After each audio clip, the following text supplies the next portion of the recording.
What's up guys, and welcome back to Move Plus. I hope you've had an awesome week. We're gonna kick things off with 1 minute of cardio of your choice. We're gonna go with good old fashioned jumping jacks, so nice simple movement, doesn't take a lot of space.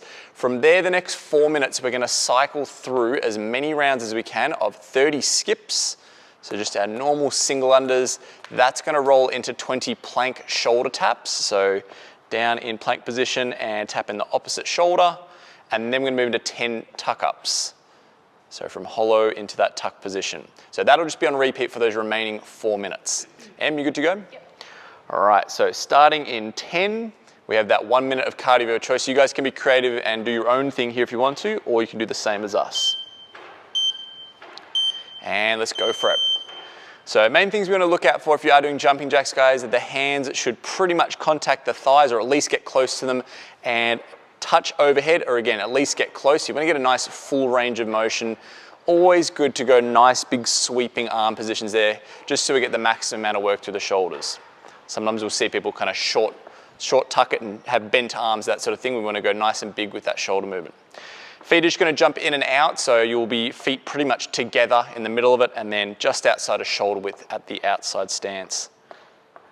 So about 25 more seconds on this. Remember, from here we have that 4 minute block of as many rounds as we can, 30 skips, 20 plank shoulder taps, and 10 tuck ups.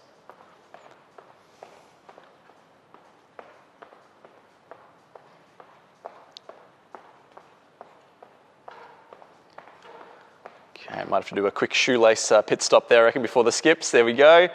All right, so moving into this next piece now. So 4 minutes, we're going on rotation, 30 skips, 20 plank shoulder taps, 10 tuck ups. There we go. So take this time to kind of slowly ramp the body up to intensity. Hopefully that first minute was just a bit of the kind of the wake up and getting the bones moving. And then over these 4 minutes, we're going to start to kind of climb the intensity. So hopefully your kind of first cycle of this and your last cycle is an increase in speed. You want to take that time to just kind of rev the engine a little bit before we get into build and move and that finisher. Okay, so I'm just moving through those shoulder taps now. Very important with this, she's keeping the body dead still, so there's not a big sway side to side. She's not jackknifing her hips up really high. She's keeping her shoulders and her head over the top of her hands. All right, going to the tuck ups now. So with this one, you'll go from basically a laid back kind of or a hollowed position with the arms forward, up into almost like a V-sit or a tucked V-sit position at the top. You can kind of just go as deep as you can, or if you want to, you can even tap the heels as a marker if you like a bit of a marker at the end of the movement. Okay, so back into the skips. So the foot contact with the ground will be quite similar to those of you who did jumping jacks like we did. It'll be very much just kind of the ball of the foot. The heel will just stay hovering the whole time.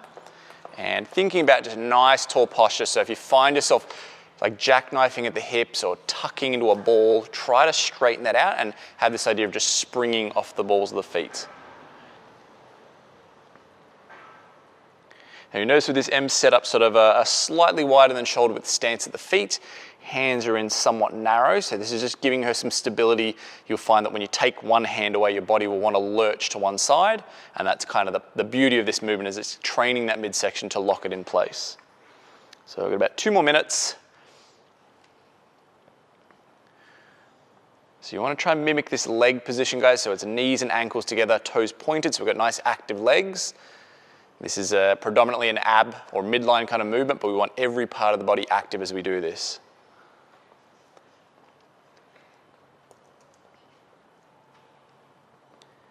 All right, so back into the 30 skips. About to roll into the last 90 seconds. Em's arm position is quite narrow, which is what we're after. If you find yourself kind of reaching really far out, it's just going to tax those shoulders, and it's generally a dead giveaway. Your rope's probably a little too long as well, so if we can get the rope shortened in, elbows tucked in a little bit more, the whole thing's just going to be a bit faster and a bit more efficient. So that's something to play around with.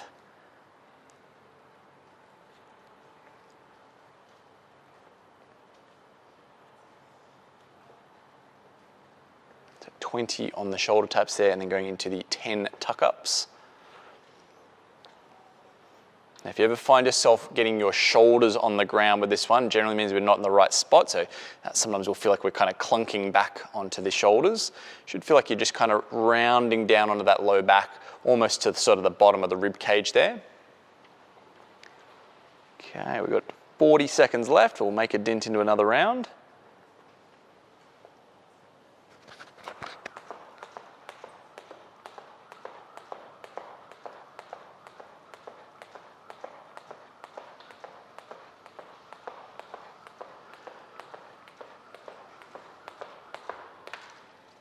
Okay, last 20 seconds.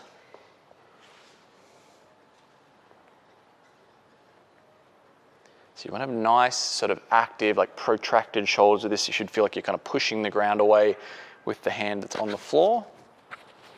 3, 2, 1, and done. All right, guys, that's the warm-up done. Have a little bit of recovery time. We're going to check out MOV next. All right, guys, we're going to check out the MOV workout now. So this one is a 10-minute alternating EMOM. We've got 5 stations that will rotate a minute on each. We'll go through that twice, obviously, to make up the 10 minutes. What we're looking at in minute 1 is cardio of your choice. Now, this is going to pop up twice. So we need 2 different options with this one. What we're going to do for this first minute is high skips. So that's just on the spot, alternating knee and arm raising up, just bounding on that foot. Minute 2, we've got dumbbell ground to overhead. So from floor straight up to lockout there. You can do that as a snatch or a clean and jerk as long as it gets from ground to overhead. Minute 3 is going to be sit-ups. So sitting up on the ground, knees butterflied out, moving in and out of that one. We go to minute 4, this is going to be the second cardio choice. So we're going to go with running step-ups. We've just got a low plate there, back and forth on that one. So you'll need 2 options for that. You can do the same as us, or you can have your own ones. That's cool. 5th round there is going to be the dumbbell hollow. So hollow position, holding a dumbbell pointed up at the roof. Okay, and as I said, we're going to go a minute on each of them and run through that twice. You good to go, Em? Yeah. All right, starting in 10. So we've got our minute 1, which is cardio. We're going to go those high skips for 60 seconds. 3, 2, 1, and go for it. So just on the spot with this one, as I said, it's going to be opposite leg to arm. This is one of those ones, if you haven't done much before, can be easy to kind of get the wires crossed. So take a moment to go slow at the start and just make sure that the right knee is coming up with the left hand, left knee with the right hand, and nice tall posture. We're just going to be kind of springing off the foot. And you'll notice as well, she kind of does like a double tap. Yeah, it's tap, tap, tap, tap, like that, going back and forth. Just going to keep this continuous for that first minute. 30 more seconds on this one. Now, obviously, along the way here, guys, you can take rests where you want to, but we want to fill up that 10 minutes with as much work as we can possibly do. My suggestion, what I always find works well, is maybe leaving the last 5 or 10 seconds of each minute just to catch your breath and then get yourself set up for the next movement. And that can be often enough rest just to get you set up. All right, so moving to the ground to overhead next for the following minute. 3, 2, 1, and go for it. So main thing, no matter how you do this one, whether it's a snatch or it's a clean and press, is that we're keeping the back nice and straight and the knees nice and open. So you'll see at the bottom of the movement as she taps the ground, the shins are nice and vertical or possibly slightly pressed outwards just to get that good tension through the hips. And she's making sure that the spine's nice and elongated. She's not rounding over and just kind of getting to a bad humped position to reach for the floor. She's hinging at the hips and then driving with that, opening that hinge to create that momentum. Now looking at the top position there, she is ending up with that bicep next to her ear, right? So if you can still see your arm and you can still see the dumbbell, it's either too far forward or you're possibly leaning your head back, which we don't want. So try to have this moment where it just slightly reaches out of view. I'm going with a single object there. If you happen to have 2 objects, you can obviously do double if you want to, that's cool.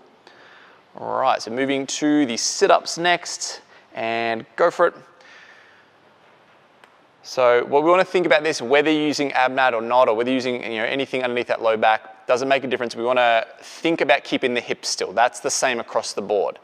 Often when we do sit-ups, there's this feeling of like kind of shuffling along the ground or lifting your bum up and then slamming it back down again. Think of the hips as like the anchor, and that's the home base. The upper body is going to kind of move independent of that. So we don't want to have too much, if any, movement through those hips.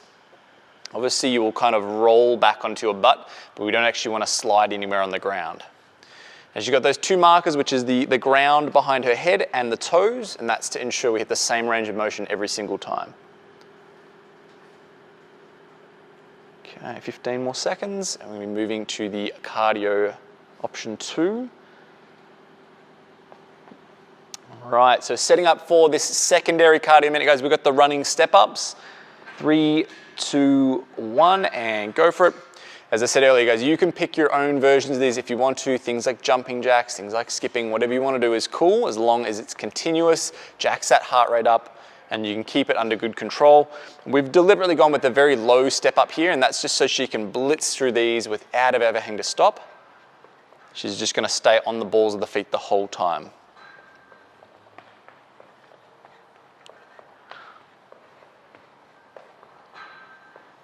Okay, 30 more seconds. What you would find would happen if we had picked a really big box, like a big 20 or a 24, would slow things down dramatically, whereas we want to see things just nice and non-stop. Okay, 20 seconds. I'm going to go into dumbbell hollow next in a moment. Okay, 10 seconds. We'll get ourselves ready for that. All right, 3, 2, 1, and go for it. So with this one, guys, we've got the arms reached up towards the roof. Nice solid grip on the outsides of that dumbbell. You might be using a loaded backpack or a kettlebell or something, but just make sure you've got a good grip on it. Shoulders should be up off the ground, so we don't ever want to see that low back kind of arch and the shoulders get down. You should be able to feel your lower back being the main part that is pressed into the floor.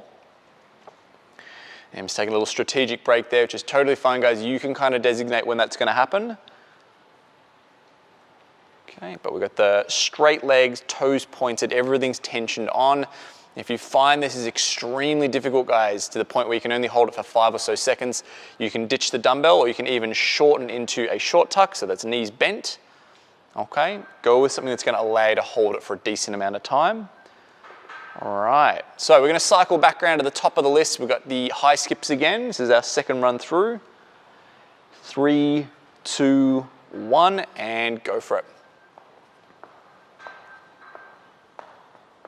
So I like this one as an option, like if you're limited for space, limited for equipment, that sort of thing, just allows you to kind of operate in a small confined area. You might be doing this in your bedroom, or maybe it's a living room somewhere there's not a lot of room to move around.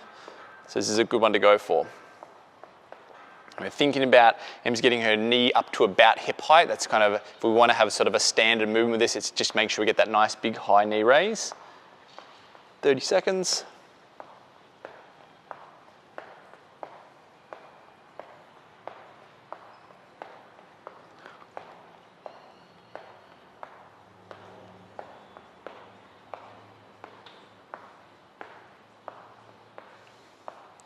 Okay, 10 seconds, so we'll get ready for the ground to overhead.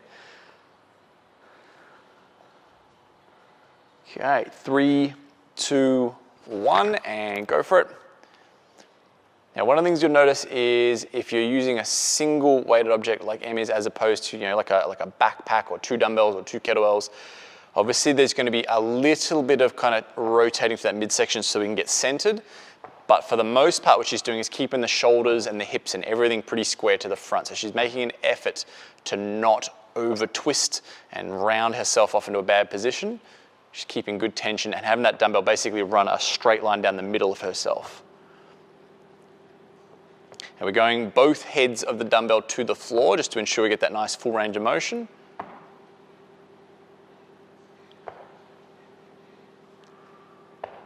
Nice work, Em.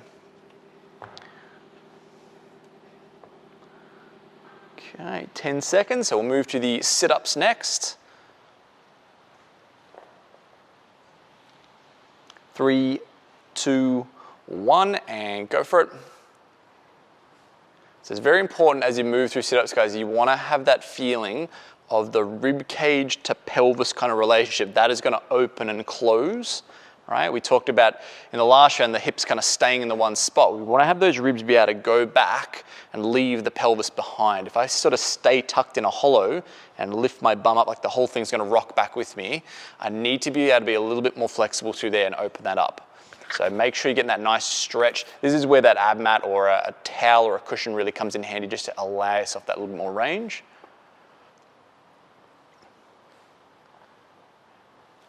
Usually a dead giveaway that you're not doing that is if you're not able to get your hands or even your shoulders to the ground. We're kind of staying too close there. Obviously the other indicator is that bum lifting up. Okay, 10 seconds. So we'll move to our secondary cardio. So we've got our running step-ups again. 3, 2, 1, and go for it.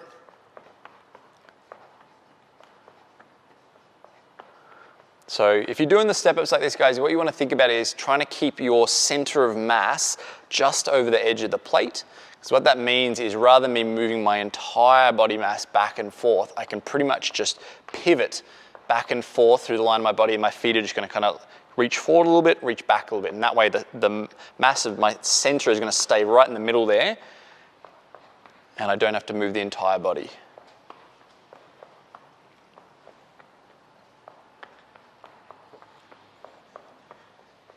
Good, 20 seconds to go.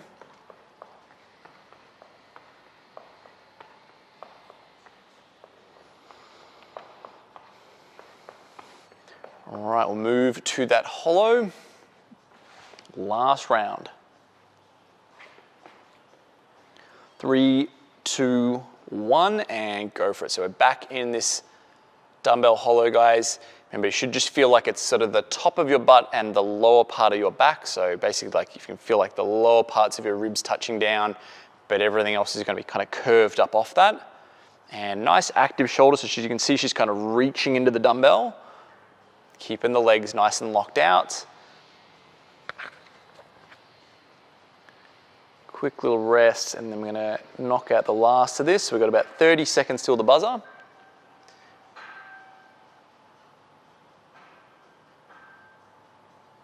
So this is another one of those ones where we do want to try to keep breathing throughout it. You don't want to just hold your breath, but it's going to be sort of small little breaths just to try and keep that tension on. We don't want to fully breathe in and out because then we'll kind of lose that positioning. Last 10 seconds.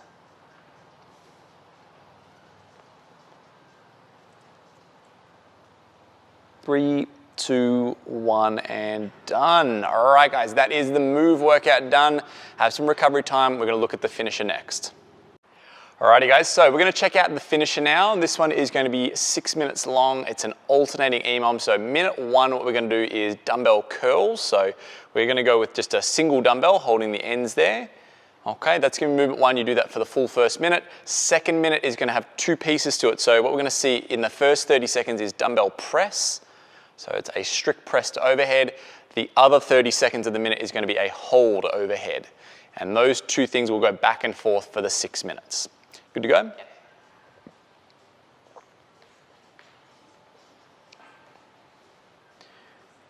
All right, going in 3, 2, 1, and go for it.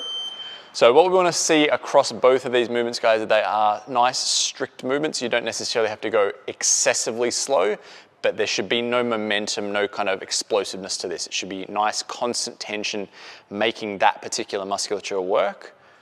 If you find yourself kind of leaning or doing any kind of bobbling or anything like that, that makes it easier for you, you want to slow that down. Should feel like you're kind of going maybe about 2 seconds up, 2 seconds down, that sort of thing. Now with the curls here, we're going to think about trying to keep the upper arm as still as possible. So the elbows are going to kind of squeeze in against the rib cage, shoulders are going to draw back a little bit, and then we want to see a nice full range of motion. So it's going to be an extended elbow, right? Even though we're not going to tension off and relax, we're going to reach into it to open it right up. And then we're curling up. We can see Em gets to the point where she's maybe just below her collarbones. And we don't go any further than that because otherwise those elbows are going to creep out. Those biceps are going to tension off and we kind of lose that feel. All right, moving to the press now. So basically where we finish the curl at the top there, we're just bringing it right into the collarbones now. Those elbows can come forward for the bottom of this. And everything from the rib cage down is locked in place. So abs are tight, butt's tight, quads are tight. We're digging the feet into the ground and driving up to a full overhead. So you notice that Em's head is going to kind of pop through at the top there. 3, 2, 1. So she's up into the hold now. So this is going to kind of be a little bit of test of how flexible your shoulders are, how well you can hold in that position. Sometimes the press, like being there for a half a second is not so bad, but if you've got tight shoulders, actually freezing here is going to be a challenge. So this can be a good thing for you if you do have that sort of tightness in your shoulders. This will be good to sort of expose it to that weak position.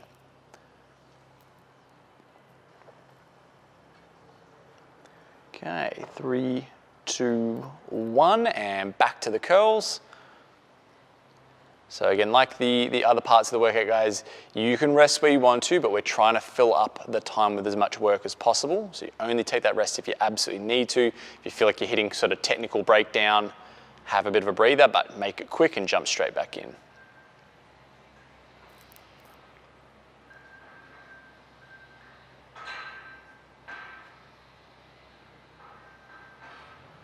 Now we're working with a single dumbbell, both hands on either head with this one. If you happen to have 2 dumbbells or 2 kettlebells or loaded backpack, any kind of weighted object, you can obviously move through the same thing. Just work with what you have at home.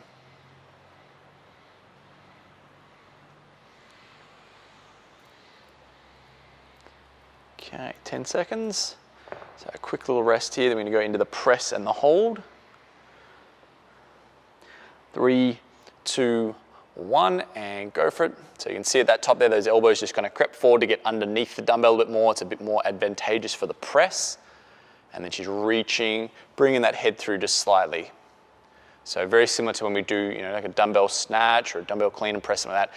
There should be a moment where the dumbbell disappears out of view just for a moment. So we want to make sure that head is slightly forward of it.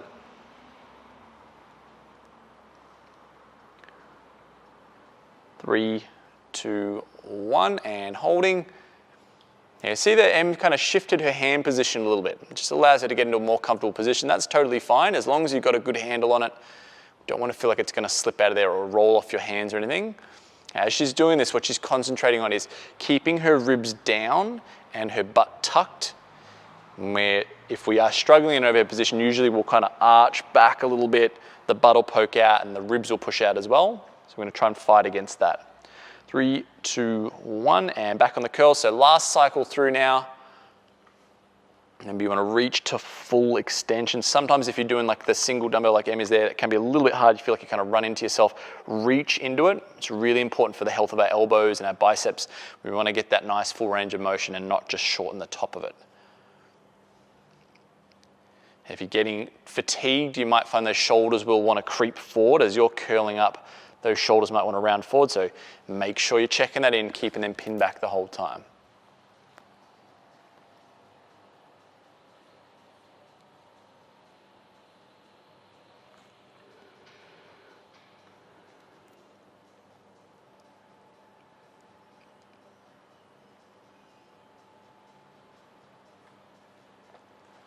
Okay, 10 seconds. All right, so about to move into the final minute of this. 3, 2, 1, and go for it. So you'd be tempted as that fatigue creeps in, guys, to start dipping and driving. It's just a natural little sort of instinct the body has to try and make the job easier. It's starting to turn into a push press. You want to make sure you're flexing those quads, keeping those knees locked in place. The whole purpose of this drill is to strengthen the shoulders, so we want to make sure that they're doing the maximum amount of work. 3, 2, 1, and we're holding.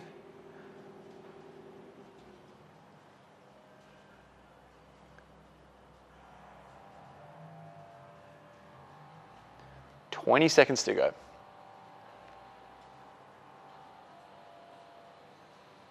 So this can be a really good drill for shoulder mobility, guys. It's going to get you strong in that sort of extended position there. So a good one if you do have tight shoulders, play around with this one. 3, 2, 1, and done. All right, guys, that is our finisher done. We're gonna have a look at some stretching next. Alrighty, guys, now that all the hard work is done, we're gonna get into a little bit of cool down work just to kind of finish things off nicely. So we're gonna go through 2 mobility drills. The first one we're gonna look at is what we call a baby maker. So I'm gonna chuck a minute on the clock. Basically what's gonna happen is you're gonna grab onto your toes in a squat stance. then you'll sink the butt down and drive those knees out as wide as possible. Now we're gonna do this one quite slowly, so you can see Em's gonna kind of hang out at the bottom for maybe 3 to 5 seconds. It's a slow 3 to 5 second up phase. She'll hold the top for 3 to 5 seconds and then the same on the way down. So it's really taking your time to go through this. Now, if you've got nice sort of flexible, healthy ankles, knees and hips, should be fairly easy to sink into the bottom of it. If you're a little bit tight, guys, you might find that your heels will want to lift or that your knees are going to kind of collapse in. So if you need to, you can kind of hang on to a door frame, or if you have access to like a post or a weightlifting rack or anything like that. Anything you got at home you can hang on to. Maybe the leg of a dining room table might work well, but just something so you can kind of sit back on those heels and just move in and out of this squat position, making sure that the arms are locked out and the knees are on the outside. 3, 2, 1. All right, so that's our first drill. The second we're going to do is going to be actually moving kind of between two positions. So we've got up dog, which is hips down, arms locked out. Then we're going to push back to child's pose. So we're going to bend the knees, sink back onto our heels and stretch those arms out in front. So again, we'll go for a minute on this one. Just going back and forth, and we'll do it with a similar tempo to the baby makers, so about 3 to 5 seconds at end range, 3 to 5 seconds sinking back or forwards through it, and then 3 to 5 seconds at the other end range.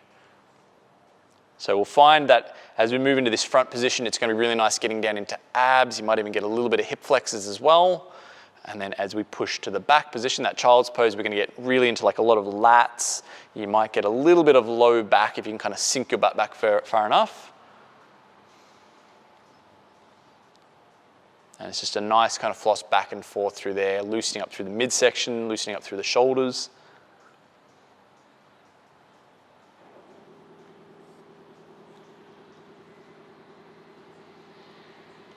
Ten more seconds.